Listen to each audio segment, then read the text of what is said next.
तो अब भारत की तरफ से अमेरिका पर एक बहुत बड़ा शिकंजा कसा जा चुका है, क्योंकि अमेरिका की एक कंपनी अपने द्वारा की गई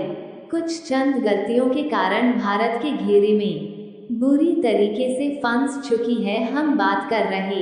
हैं अमेरिका की एरोस्पेस के मामले में दिग्गज construction and manufacturing company general electric की, जो कि भारत के घेरे में फंस चुकी है और भारत ने इस पर एक भारी भरकम पेनल्टी लगा दिया है। और द हिंदू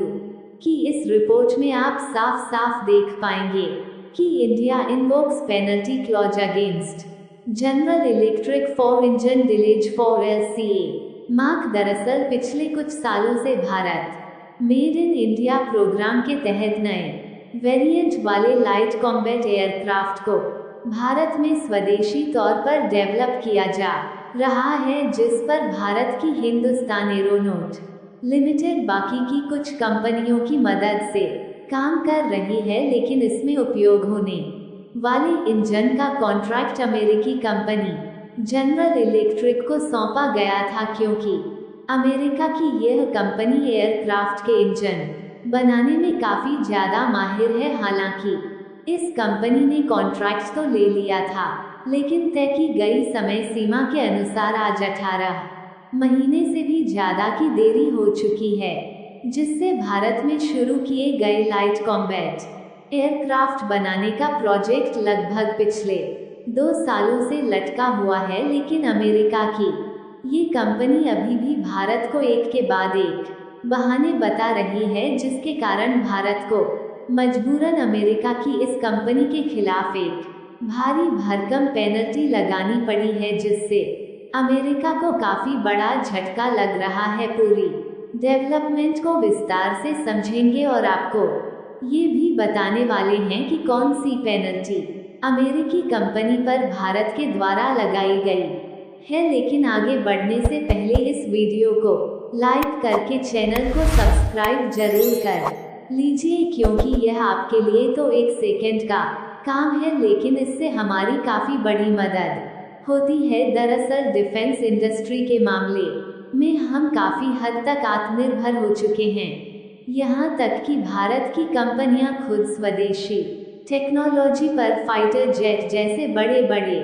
हथियारों का डेवलपमेंट कर रही हैं। लेकिन फाइटर जेट जैसे आधुनिक हथियारों के लिए ताकतवर इंजन बनाने के मामले में हम अभी भी पूरी तरह से आत्मनिर्भर नहीं हो पाए हैं, और इंजन की सप्लाई के लिए आज भी हमें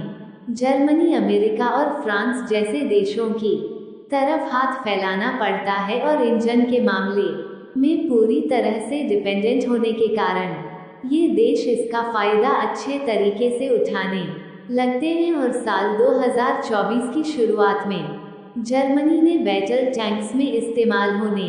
वाले इंजन की सप्लाई अगले 4 सालों तक देने के लिए मना कर दिया था। लेकिन भारत की DRDO यानी कि Defence Research and Development Organisation पिछले कुछ सालों से टैंकों के इंजन पर फोकस कर रही थी, इसलिए उसको 1 से 1.5 महीने के भीतर खुद बना लिया। लेकिन लड़ाकू विमान के केस में ऐसा बिल्कुल भी नहीं है, और पिछले 2 सालों से अमेरिका की general electric company Bharat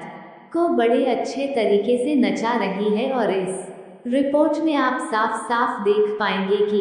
America के द्वारा इंजन की सप्लाई में देरी होने के कारण तेजस मार्क 1A फाइटर जेट का जो प्रोडक्शन करने का प्रोजेक्ट है